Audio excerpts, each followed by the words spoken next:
Contrate un plan de hospedaje microanual más un dominio.com.mx o .com por solo $499. Aproveche esta promoción y disfrute las ventajas de hospedarse con nosotros. Suempresa.com, líder de web hosting en México. Las heridas pueden ser físicas o mentales, pero el crimen deja cicatrices en todo lo que toca. Aunque los factores que lo generan son complejos, este crece cada día como un cáncer que consume a nuestra sociedad. Esto obliga a los agentes de la ley a auxiliarse de métodos científicos modernos, como la psicología y la criminalística. La guerra parece no tener final, pero una cosa es cierta: puedes correr, pero no esconder. Esto es Testigos del Crimen, con Guadalupe Gutiérrez y Roberto Coria. Frecuencia Cero, Digital Media Network. Yo no sé cómo sea el clima en el lugar donde se encuentren ustedes en este momento, pero aquí hace calor, como que se nubla, esa incertidumbre a la que nos tiene sometida la Ciudad de México. No obstante, les damos la bienvenida a una nueva entrega de su podcast favorito, Testigos del Crimen. Estamos como siempre en esta mesa de grabación, Guadalupe Gutiérrez y su servidor Roberto Coria. Nos da mucho gusto saludarlos. También saludamos a nuestro querido productor Abel Cobos, que se encuentra atrás de la consola. A él lo está asistiendo técnicamente una ausente Paulina Villavicencio. Y les recordamos que tenemos vías de comunicación: nuestro correo de voz 01800-087-2423 para toda la República Mexicana. También nos pueden dejar su comentario en www.testigosdelcrimen.com. Tenemos nuestro tradicional correo electrónico testigosdelcrimen@frecuenciacero.com.mx y algunos nuevos recursos. Claro, bueno, ya estoy entrando más, por ejemplo, a Facebook, y ahí nos pueden encontrar a www.facebook.com/Testigos del Crimen. Y también pueden leernos en twitter.com/testigoscrimen. También nos pueden descargar y nos pueden votar a través de iTunes. Por favor, háganlo, chicos. Nosotros contamos con su apoyo. Y el día de hoy, querida Lupita, vamos a platicar acerca de un tema que ya hemos tocado en otras ocasiones: la intolerancia y la falta de comprensión que deriva en odio. Resulta que nosotros tenemos, muy arraigada la costumbre de descalificar amargamente todo aquello que se encuentra en contra de lo que nosotros pensamos. Yo, de veras, muy recientemente y con mucho gusto he leído acerca de los matrimonios entre parejas homosexuales. Qué padre, es el triunfo del respeto y de, de los derechos de los demás. Así que bien por todos ustedes, chicos. Aquí en el DF la noticia ha sido, bastante mencionada, bastante controvertida también. Contrastantemente nos encontramos con comentarios poco afortunados de, de cantantes, de comunicadores, de políticos, de jerarcas católicos. Yo creo que todos tenemos derecho a opinar, todos tenemos el derecho de estar en contra o no de algo, sin agredir a las personas. Yo quiero pensar en el comunicador Esteban Arce. Él es muy libre de pensar, de estar en contra de los matrimonios, de las adopciones de homosexuales, pero como que decirlo abiertamente en un canal público son llamadas de odio y son llamadas que faltan al respeto de las personas.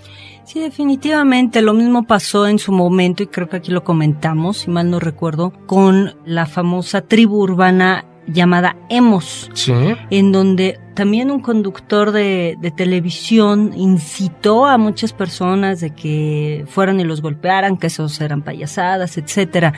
Yo creo que aquí entra una de las cuestiones más importantes del ser humano, y es lo diferente. No toleramos lo diferente. Yo, inclusive con la palabra tolerancia, y hay que tolerar, tengo problemas, pero a falta de algo más allegado, creo que la tolerancia al menos es una buena base, ¿no? Al menos en ese sentido, un buen camino. Y de las cosas que se cuestionan, como lo que vamos a hablar el día de hoy, es ¿por qué tengo tanto miedo a aquello que es diferente a mí? Sí. Y quizá muchos nos digan, yo no tengo miedo, lo que pasa es que a mí los gays no me caen bien, o yo escucho de repente comentarios de diferentes índoles, niveles, etcétera, de yo no tengo nada contra ellos, cada quien puede vivir su vida como quiera, pero que no se metan conmigo, o yo los tolero, ¿no? Y bueno, pero pues están lejos. Eso no es tolerar. Claro, eso es faltar al respeto, igual que si llegan y les agreden y los insultan a cualquiera de estos, no solamente homosexuales. Yo tengo muchos amigos homosexuales. Yo también. Y están felices con esto, no porque ya se haya legalizado, sino por lo que implica en cuestión de un avance social para que se consolide algo que se ha mantenido tal cual, ¿no? En lo oscurito y como se dice, ¿no? En el closet. Y creo que no solamente ellos, sino mucha otra gente que no tolera que el vecino pueda ser chaparro, ¿no? O que pueda ser gordo. Yo recuerdo unas personas, diferentes pacientes que no soportaban, por ejemplo, a los gordos, les daban asco. Y dices, oye, ¿y en qué te basas, no? No, pues es que alguien que llega a eso es alguien que no puede, no sé, confiársele nada porque no puede cuidar su persona. Estamos llamando a situaciones que son diferentes. Y creo que lo diferente, como dije hace un rato, nos asusta, nos da miedo, porque no sabemos qué hacer con eso, o porque nos toca partes que no tenemos bien trabajadas, que no tenemos bien revisados, y que eso nos cimbra el piso. Dice, no, yo sé perfectamente mi orientación sexual, yo sé perfectamente que hago 3 horas de gimnasio y soy esbelto, esbelta, y que eso no va. Lo que sea, color de piel, color de ojos, complexión, forma de hablar, lugar de origen, lo que sea puede ser un pretexto fantástico para discriminar y para depositar ahí, yo creo que un monto de agresión impresionante para mucha gente que proyectamos y depositamos la intolerancia hacia nosotros mismos. Tú acabas de decir algo muy importante, Lupita, la agresión. Pareciera que tenemos la necesidad de lastimar todo aquello que se opone a nuestra misma esencia o naturaleza. Yo he escuchado recientemente a figuras políticas referirse o utilizar los términos gay u homosexual como si fuera algo despectivo, cuando realmente las preferencias sexuales son respetables. Cada uno de nosotros, de acuerdo a nuestra formación, de acuerdo a nuestra biología, tenemos inclinación a sentir atracción hacia uno u otro sexo. Todo ello, repito, es cuestión de respeto, así que por favor, chicos, escuchas de Testigos del Crimen, respeten todas las manifestaciones y todas las formas de pensar. Precisamente este capítulo que nos ocupa el día de hoy, querida Lupita, habla acerca de las rivalidades, del miedo, del conflicto que puede generar el enfrentamiento de las diferentes formas de pensar.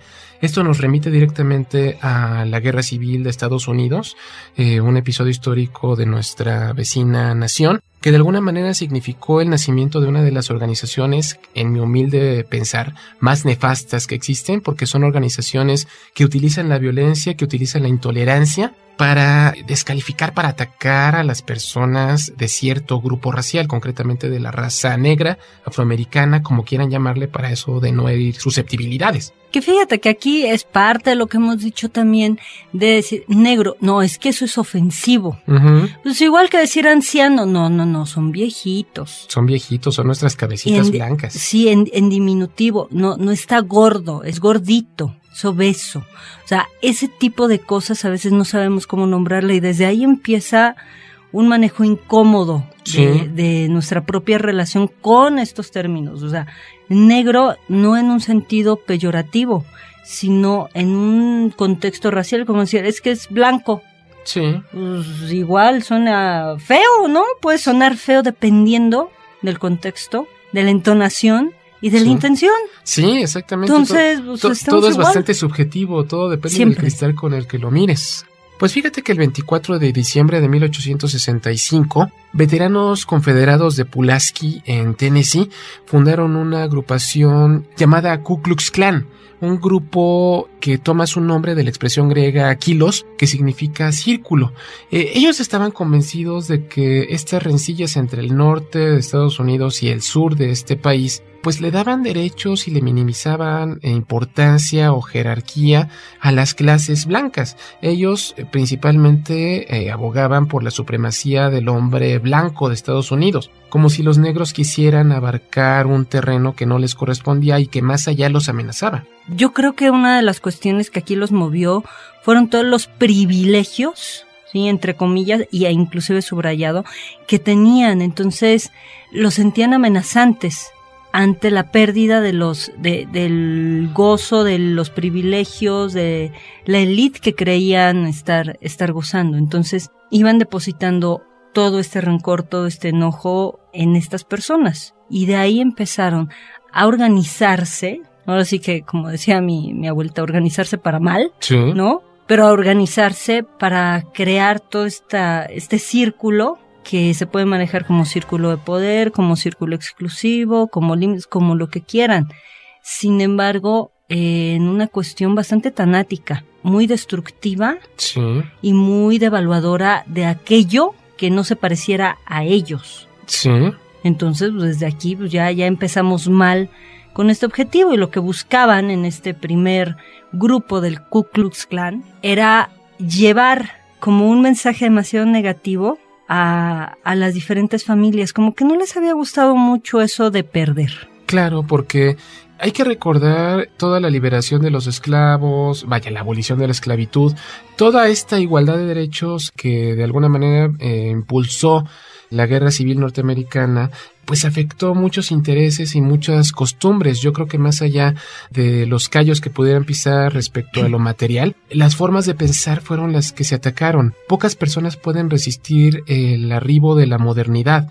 Yo quiero pensar en la película mexicana Una familia de tantas, yo sé que ustedes la han visto.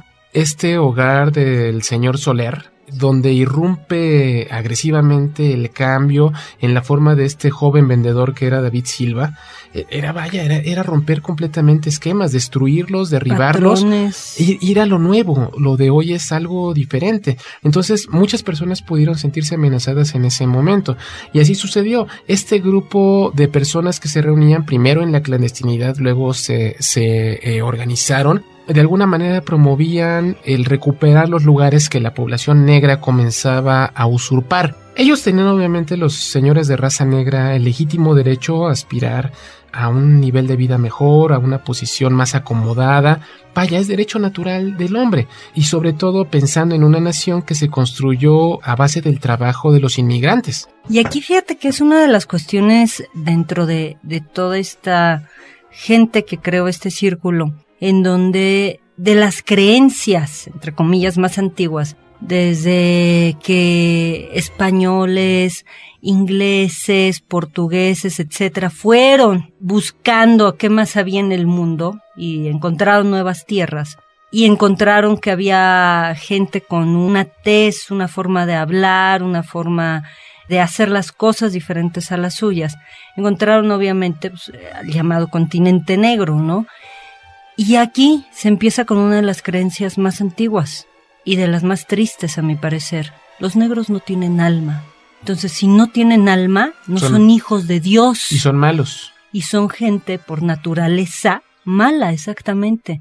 Entonces fue cuando los empezaron a transportar y esclavizar. Y dices, ¿cómo es posible que un humano trate tan mal a otro humano? Yo hasta ahorita, la verdad, no lo entiendo, porque es lo mismo un hombre que sea verde, blanco, rojo, amarillo, azul, lo que sea, es idéntico a otro, cambia en cuestión de pensar, de sentir, de creer, lo que sea. Pero aquí, con esta creencia básica, secundada y respaldada, que los negros no tenían alma, señores, se amoló el asunto. Sí, porque los trataban peor que a bestias de carga, y eso que yo soy un defensor de los animales, como lo eres tú. Uh-huh. Sí, no había un respeto ni una adecuada valorización hacia el pensar, hacia el sentir de las personas. Por ejemplo, ellos paulatinamente van de alguna manera cobrando cohesión, se organizan como un grupo y nombran a Brian Skates como su presidente. Ellos buscaban entonces la restitución de los derechos de la raza blanca, concretamente de los sureños. Ellos decían, debemos poner a los negros en su lugar. Y negros utilizaban, la expresión en inglés es niggers, completamente despectiva, como si fuera algo malo tener este color de piel o esta ascendencia racial. Sí, que continuamos, ¿no? Esto de que dicen unos cuantos, aquello que debe ser o cómo debe ser, y que muchas de estas personas se lo creen. O sea, ya no tenían un valor como personas, como humanos. Ni siquiera era de personas de segunda clase, no eran considerados personas. Entonces, es su lugar en donde está. Claro.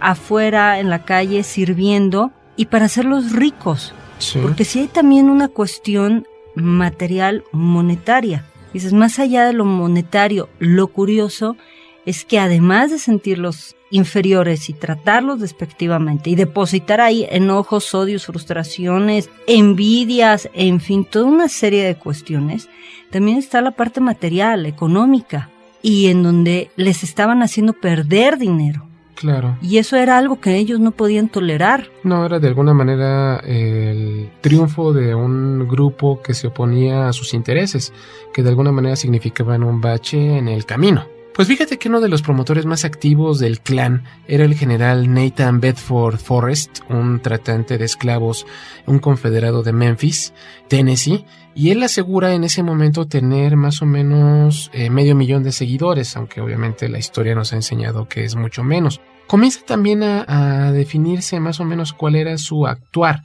su modus operandi.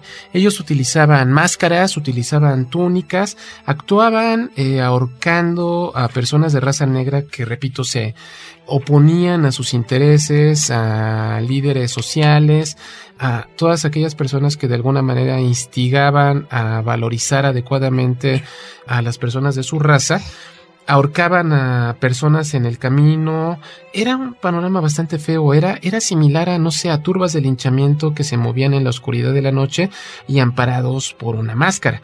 Yo siempre he pensado, como las personas que acuden a los partidos de fútbol, y digo no todos, los que se ponen máscaras o que se ponen pañoletas en la cara para hacer desmanes. ¿Por qué no lo haces mostrando tu rostro si es tan legítima tu causa? Porque obviamente no enfrentan las cosas como son.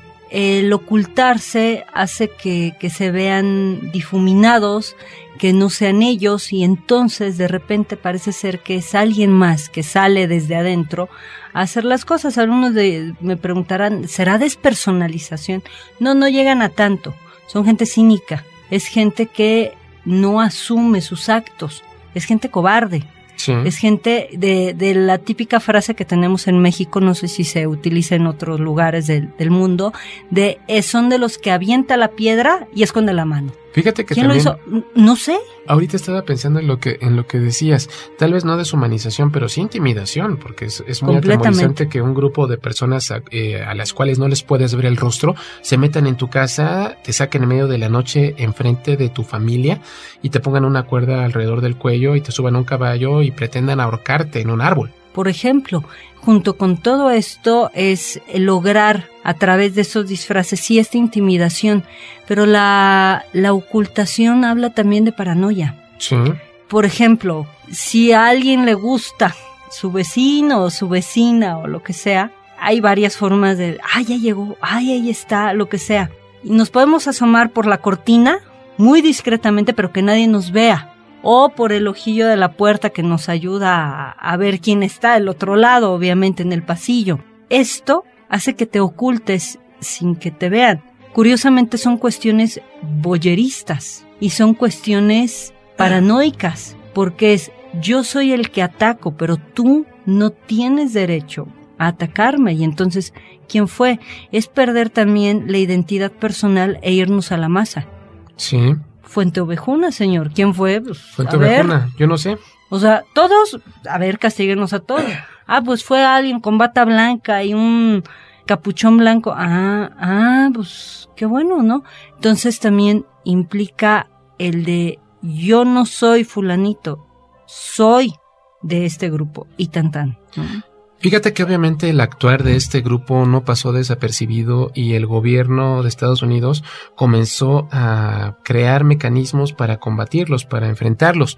Hacia el año de 1871, el presidente Ulysses S. Grant, que él sale como personaje en esta película de Jim West con Will Smith, él firmó el primer decreto para combatir al clan. Sí. Y entonces los miembros de la organización comenzaron a ser cazados porque evidentemente todas sus actividades se inscribían al margen de la ley y por lo tanto este tipo de afrentas ahora federales comenzaron a ser combatidas, comenzaron a ser perseguidas. Completamente. Y aquí entonces lo que él hace es firmar un acta a través de la cual se empieza a atacar y se disuelve este primer grupo. Sí. Entonces parece ser que habían logrado una enorme batalla no les hicieron entender que todos, aunque se oiga trillado, somos iguales, somos gente, humanos, pensamos, sentimos, nos duele, nos sentimos frío, calor, en fin, ¿no? No lo lograron, pero al menos en ese momento los tranquilizaron y se disuelve este primer grupo del Ku Klux Klan.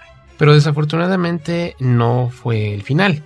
Como el ave fénix resurgió poderoso, y les vamos a platicar de eso cuando regresemos de una pausa.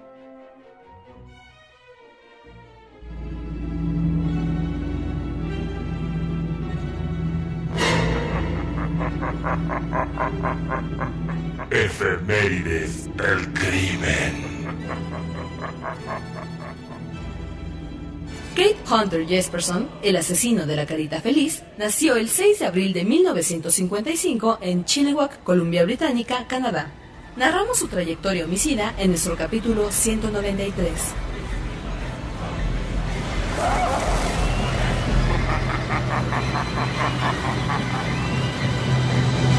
Efemérides del crimen. Los temas del momento no siempre son cosa seria. Radio Raza, un podcast de Frecuencia Cero, porque el humor es algo serio. www.frecuenciacero.com.mx. Ahora, diseñar y hospedar su página web será cosa de niños. En tan solo 5 pasos, hágalo usted mismo sin ser un experto en Internet. Ingrese a suempresa.com y active ahora mismo su plan. Suempresa.com, líder de web hosting en México. Continúa descubriendo pistas con los testigos del crimen.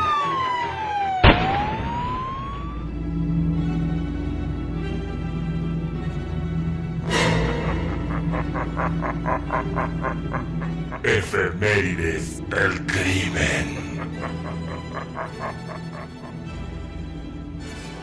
El 8 de abril de 1941 se develaron los horrores ocurridos en Cerrada de Salamanca número 9, atribuidos a Felicitas Sánchez Neira, conocida en adelante como la ogresa de la colonia Roma. Conoce los detalles del caso en nuestro programa 207.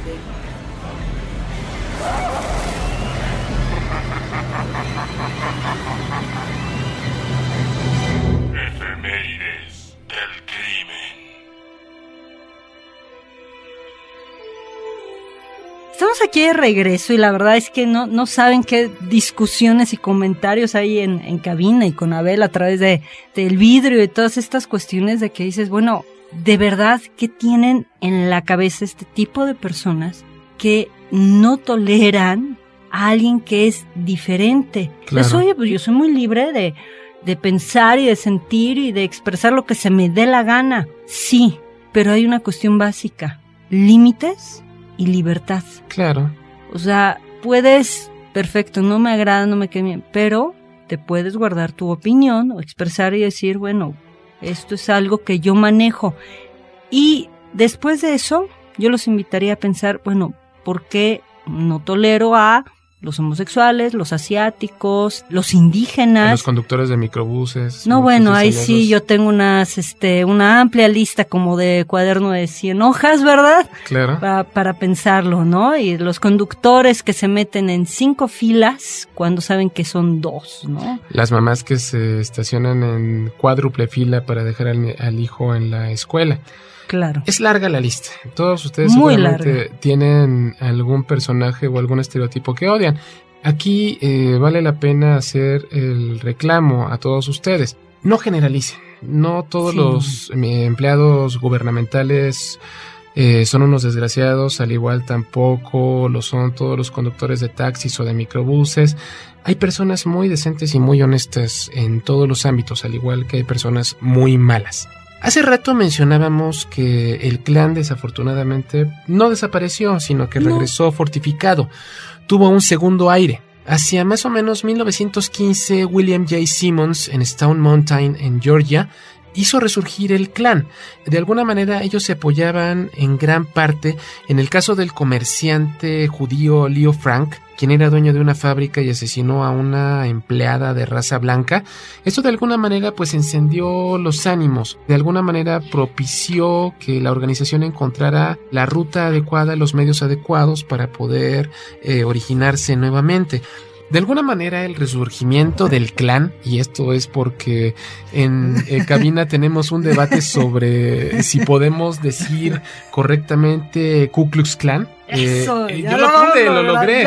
Y eso de una sola toma, Abel no tuvo que editarlo. Estaba en el fondo la industrialización, comienzan de alguna manera las clases minoritarias a emigrar velozmente hacia las grandes ciudades para incorporarse a las fuerzas de trabajo. De alguna manera ellos pensaban, las personas de raza blanca, los norteamericanos recalcitrantes, que les quitaban oportunidades, que les quitaban posibilidades de empleo.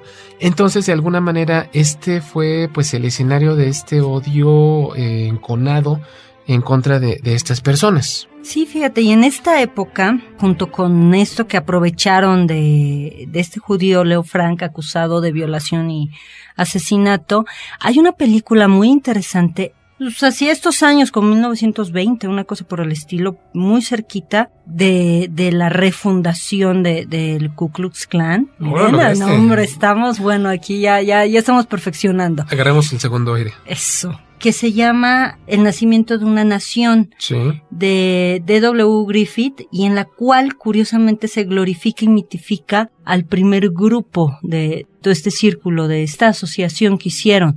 ¿Por qué es importante mencionarla aquí? Porque curiosamente una de las cosas que buscaban eran motivos, pretextos, justificación a todo esto que estaban haciendo. Se convirtieron no solamente en antinegros, digámoslo así, en donde se trataba de buscar la supremacía blanca a toda costa.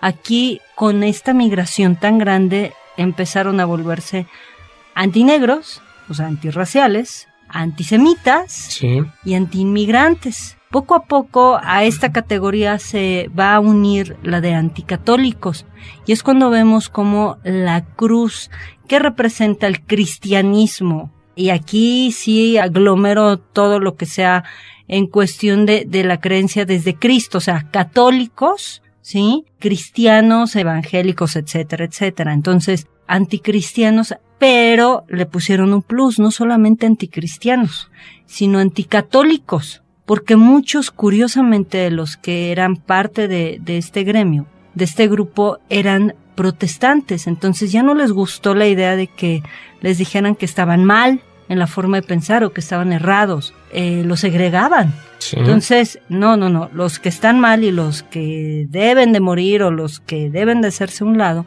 son los católicos.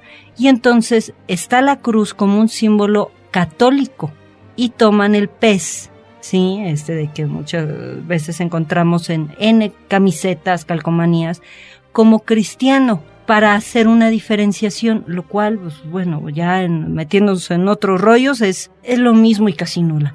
Pero la parte de la agresión al símbolo católico, pues marcaba y declaraba muchas cuestiones interesantes. Fíjate que para todos ustedes los que deseen ver la película El nacimiento de una nación que acabas de mencionar, es una película de 1915, muda, tú ya dijiste el nombre del director, este hombre Griffith, uh-huh. Y la pueden encontrar seguramente en los videoclubs de arte, y es una película que romantiza y glorifica, como bien mencionabas, las actividades del clan. También establece de alguna forma la parafernalia que se va a convertir en una suerte de cliché, las túnicas, las máscaras, la cruz ardiente, la cruz en llamas, como ataque, como agresión a un símbolo muy sagrado para cierto grupo religioso, va a estar presente ahí en esta película, así que queda la recomendación. Yo sé que la pueden valorar desde el punto de vista cinematográfico, si bien no comulgar con la ideología que predica.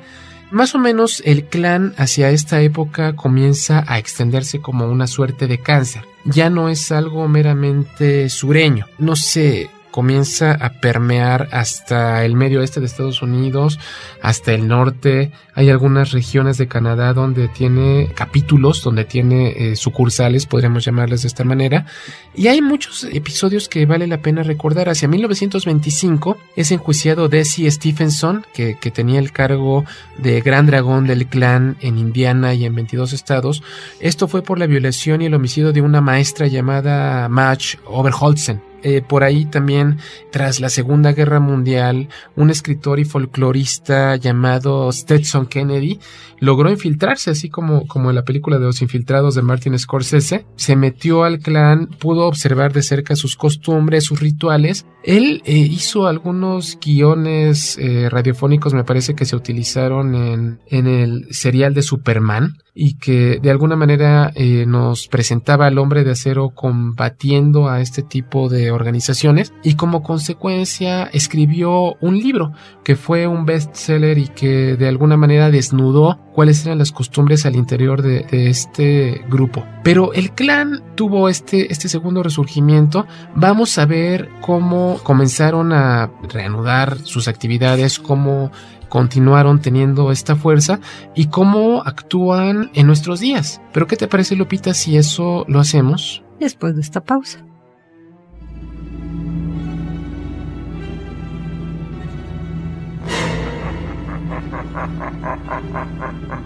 Efemérides del crimen.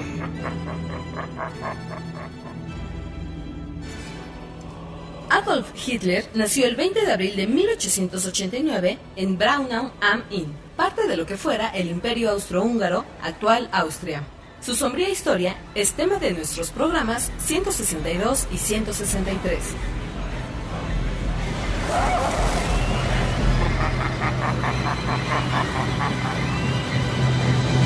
Efemérides del crimen. En la historia. Acompaña a Roberto Jiménez a recorrer México en la historia. Porque La Máquina del Tiempo es un podcast de Frecuencia Cero. www.frecuenciacero.com.mx. Lo mejor del diseño y las artes gráficas lo encuentras solo en CMYK, un podcast de Frecuencia Cero. La vida vista desde el fascinante mundo de los colores. www.frecuenciacero.com.mx. Continúa descubriendo pistas con los testigos del crimen.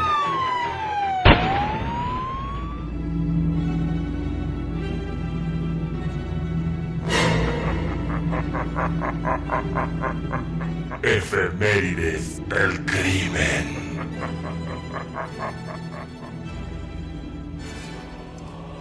El 22 de abril de 1999, miembros del Cuerpo Técnico de Investigación de la Fiscalía de Quindío, Colombia, capturaron en Villavicencio a Luis Alfredo Garavito Cubillos, en momentos que intentaba agredir sexualmente a un menor. Conoce los detalles de uno de los casos más terribles de asesinato serial en Latinoamérica en nuestro podcast 165.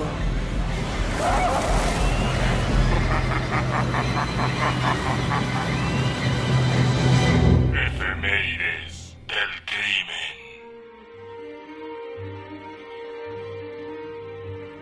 Regresamos a Testigos del Crimen y estamos platicando acerca del Ku Klux Klan. Todavía tenemos este debate para tratar de decirlo correctamente.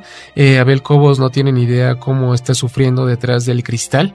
Y fíjate que, bueno, tú mencionabas algunos datos interesantes sobre las ramificaciones que ha tenido este grupo. Fíjate que una de las cosas más importantes y que, además de ver todo lo cruento y violento que son, que ahorita vamos a analizar toda la parte de manifestaciones de agresión, hay una facción que hacia 1920-30, o sea, entre esta época, se forma y es llamada la Legión Negra. Dices, ¿por qué? Porque nada más atacaban negros. No, ya saben que aquí agarraban parejo todo aquello que fuera diferente. La característica es que no se vestían de blanco, se vestían completamente de negro y son de las facciones de los grupos o subgrupos del Ku Klux Klan más violentos, más cruentos, más despiadados que se podían haber juntado, engendrado y generado. ¿Contra quién? Pues ya saben, contra todo lo que se moviera, pero aquí entra también algo que llama la atención, que es contra socialistas y comunistas. Ahora sí que ellos se especializaron en asesinar a aquellos que fueran en contra de la idea capitalista. Entonces también es de gran notoriedad. Y hay muchos que precisamente en las diferentes zonas han generado diferente tipo de grupos. La mayoría en esta época eran miembros de una organización llamada Los Caballeros de Mary Fagan. ¿Qué hacían ellos? Bueno, pues así como se crean estilo club social, en donde había muchos que se fueron generando. Ustedes han de conocer el Club de Leones, Sí. los Rotarios, los Caballeros de Colón, en fin, todo este tipo de grupos que se reunían o se reúnen hasta la fecha para X determinadas cosas. Bueno, muchos pertenecían a este grupo y parte de lo que se proclama dentro de este círculo es la gracia de ser blancos y superiores. Entonces, seguimos en la misma línea. Más o menos hacia la década de los 50, obviamente las actividades del clan continúan. Estas incluyeron homicidios o incluyeron atentados con bombas. El FBI comienza a involucrarse. Ya ves que J. Edgar Hoover, su nefasto director, pues era un hombre como que muy... creador, vaya, era paranoico, como que andaba buscando comunistas en todas partes. De alguna manera comenzó a rastrear los vínculos que pudiera tener el clan con esta forma de pensar. De hecho, vámonos a 1979. Todavía se investiga la teoría que vincula a la organización, al clan, con los homicidios que recientemente acabamos de estudiar, y me refiero a los infanticidios en Atlanta del 79 al 81 más o menos, y que dieron como posible responsable a este hombre Williams, cuya responsabilidad todavía hoy es materia de juicio. Dudosa, pero no dejan de especular que el clan pudo haber estado implicado. Y yo sigo pensando, ¿no sería si yo como perteneciente, como miembro de una organización que busca sembrar el terror en el corazón de la comunidad negra que tanto odio, no sería mejor matar de muchos niños a la vez en una escuela que matar de uno en uno? Qué bueno, aquí ya sabes que el odio, mientras sea manifestación de toda esta agresión contenida, se puede dar de uno en uno o en masa. ¿Por qué? Porque parte de los actos que ellos han tenido son terrorismo, violencia, actos intimidatorios y oprimir a sus víctimas. Es decir, las familias no sabían precisamente en qué momento podía entrar alguien, o muchos, porque eso sí, así como buenos cobardes van en bola, llegan a las casas y empiezan a golpear, a intimidar, a violar, a asesinar y a veces obligarlos a hacer otras cosas. Se les asocia con estos actos terroristas, que el terrorismo tiene características muy especiales, muy difíciles. Una de ellas es atacar a desconocidos. Sí. Porque si tienen nombre, igual los matan, pero se hace un vínculo. ¿Y qué estamos hablando del terrorismo? Que en el terrorismo no deben de haber vínculos, no debe haber una relación profunda con alguien más. Entonces estamos hablando que de una forma indirecta los miembros del Ku Klux Klan están hablando de relaciones superfluas, están hablando de relaciones en donde están atentando contra una base que es la integridad. Pero esta integridad nos habla también de identidad. Entonces, algo que a ellos les está pegando en realidad es la identidad. Aquí yo me atrevería a plantear una hipótesis en donde se sienten amenazados al no saber quiénes son y se sienten envidiosos al ver que otros sí lo saben. ¿Como quién? Pues gente que sea cristiana, que sea católica, que sea judía, que sea negra, ¿no? Y en donde la sangre, la raza, la pertenencia es algo que para ellos es sumamente importante. Si nosotros nos ponemos a analizar un poquito la historia de Estados Unidos y de dónde vienen estas personas que se juntan tan fervorosa y odiosamente hacia los demás, muchas de estas familias o descendientes dicen orgullosamente mi tatarabuelo, mi abuelo, mi bisabuelo, etcétera, dependiendo del año, venía en el Mayflower. Como si esto fuera algo, vaya, de lo cual van a gloriarte, no porque sea malo, sino porque, vaya, no puedes sustentar tu valía como persona o como grupo social en ese hecho. Exacto. Pero además, si nos ponemos a revisar quiénes eran la mayoría, y volvemos al punto, no generalizaremos, pero la mayoría eran asaltantes, asesinos, algunos piratas que estaban cautivos y que les dieron la oportunidad de ya no fastidiar allá en Inglaterra y mejor vete al Nuevo Mundo a crear nuevas expectativas en tu vida. Y muchas de estas personas con estas características fueron las que llegaron en el Mayflower. Claro. Entonces, si estos son de donde se asciende, o sea, hacia arriba, pues ¿cómo será el descendiente? Claro. No tienen en realidad un origen dentro de el país, pensemos estos que vinieron también en el Mayflower y otros tantos flowers, vinieron a exterminar a los indios nativos originales americanos. En realidad la tierra de América del Norte, una parte porque México también es América del Norte, terminaron reservaciones y casi los extinguen. Entonces dices, a ver, ¿cómo que este es mi patria, este es mi país? No, no es cierto. Esto es algo igual debatible, igual me pueden decir, no, estás mal. Yo me voy a la historia. La historia nos habla que algo que les ha dolido, y por mucho hasta la fecha, es que no hay un origen real, auténtico dentro del propio país. Claro. No lo soportaron, no lo aceptaron. Decir, oye, pero mexicano también los españoles. Sí, sí es cierto, pero nosotros nos podemos llamar mestizos y aceptamos este mestizaje y aceptamos la parte española y mexica o de la región que sea, pero de aquí, que es diferente, y es asumir esto como parte de estas raíces. Allá las exterminaron, las negaron, y cuando niegas o cuando no sientes que tienes un origen, entonces ¿en dónde estás cimentado y en dónde se empieza a nutrir esta raíz? Yo creo que aquí mucho es la envidia proyectada, desplazada, aumentada, de tú por qué sí, yo por qué no. Y como les he mencionado en algunas ocasiones, la envidia es destructiva. No es solamente de yo quiero su paleta, es quiero su paleta y la quiero romper para que ni él ni yo la tengamos. Y entonces creer que estamos igual, o parejo, o ya gané porque ya lo hice llorar. Y no es cierto. No sé si ustedes tienen esta sensación desagradable, como que ya va siendo momento de poner punto final a este episodio, Lupita. Y bueno, recupero la idea que tú mencionabas, el clan como organización terrorista. Yo me acuerdo de una popular película que queremos mucho que decía el villano, no se trata del dinero, sino de enviar un mensaje.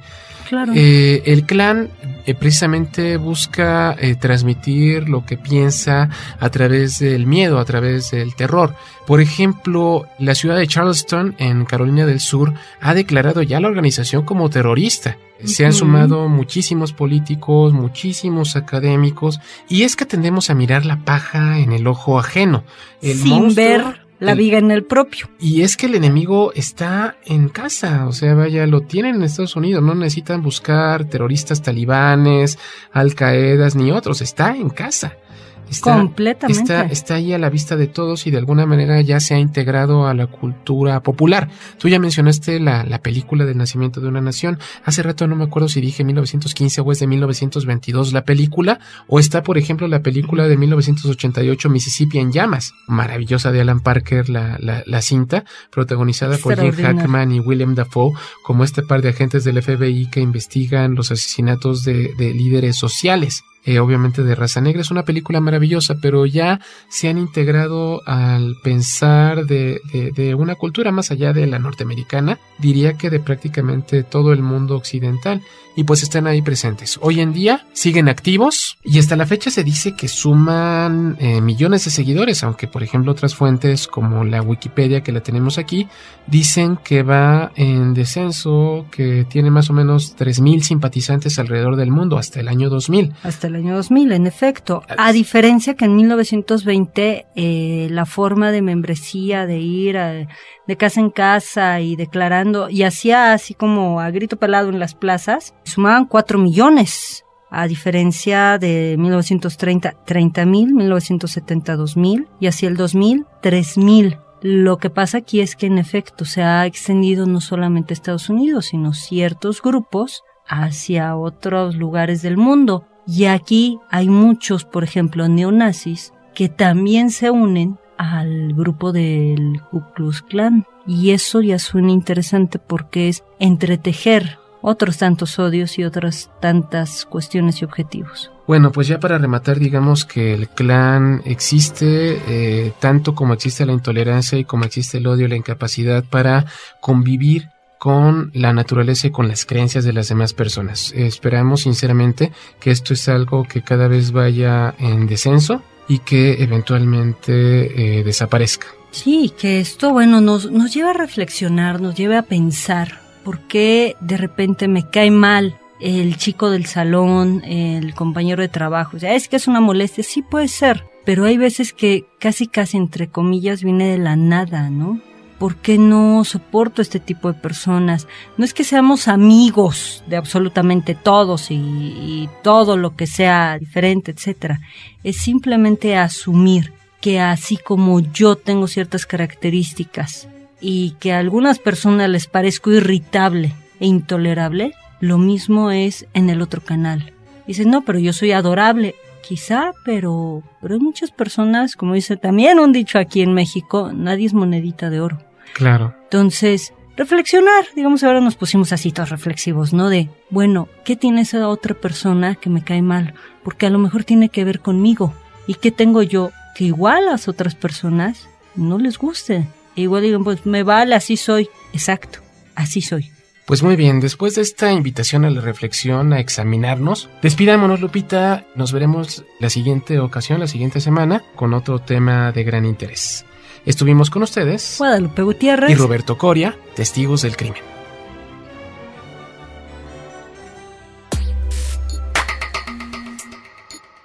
Esto es La Nota Roja de Testigos del Crimen. Se suicida Edwin Valero, campeón mundial de boxeo. Fue uno de los campeones más fuertes y letales del boxeo contemporáneo. Defendió en 2 ocasiones su cinto de peso ligero del Consejo Mundial de Boxeo, el cual ganó a Antonio Pitalúa en 2009. Venezuela, 19 de abril de 2010. El campeón de peso ligero del Consejo Mundial de Boxeo, el venezolano Edwin Valero, se suicidó esta madrugada con su propia ropa tras el asesinato de su esposa, informó hoy el jefe policial Wilmer Flores. El púgil, quien estaba detenido en los calabozos de la policía de Carabobo, se ahorcó a la 1:30 hora local con su propia ropa y fue otro recluso quien dio aviso a los funcionarios de la policía. Un recluso que se encontraba en un área adyacente escuchaba ruidos en el interior de la celda y lo participó a los cuerpos policiales, quienes inmediatamente se acercaron y observaron el cuerpo del boxeador Valero colgado utilizando sus propias prendas de vestir para ahorcarse, dijo Flores, director del Cuerpo de Investigaciones Científicas Penales y Criminalísticas al canal estatal. Ayer el propio representante policial señaló que Valero confesó ser el asesino de su esposa, Jennifer Carolina Viera. Valero y su esposa estaban alojados en un hotel de la ciudad de Valencia, donde la madrugada de ayer había sido hallado el cadáver con un objeto punzopenetrante en diferentes partes del cuerpo. El púgil se encontraba bajo fianza y debía presentarse ante autoridades cada 90 días precisamente por las agresiones que propinó recientemente a su esposa y a otros familiares. Valero fue detenido el 25 de marzo en la ciudad andina de El Vigía por golpear a su esposa. Médicos de El Vigía indicaron que ese día la mujer, ahora fallecida, ingresó en una clínica privada con una fractura en una costilla, cuyo desplazamiento le perforó un pulmón. Ya en septiembre de 2007, Valero fue denunciado por golpear a su madre y a su hermana tras una discusión familiar en el sector de La Palmita de Mérida, algo que volvió a suceder el año pasado. El Consejo Mundial de Boxeo había declarado al boxeador el pasado 29 de marzo campeón en receso hasta que cumpliera con su recuperación. Edwin Valero realizó su último combate ante el mexicano Antonio de Marco, manteniendo su invicto en el CMB en la ciudad de Monterrey, México, el 7 de febrero pasado. El Inca dejó un récord perfecto de 27 peleas ganadas, todas por la vía del knockout. Un total de 18 de esas batallas las ganó en el primer round. Esto fue Testigos del Crimen con Guadalupe Gutiérrez y Roberto Coria. Mantente en contacto con nosotros en www.testigosdelcrimen.com o al teléfono 24 55 50 99.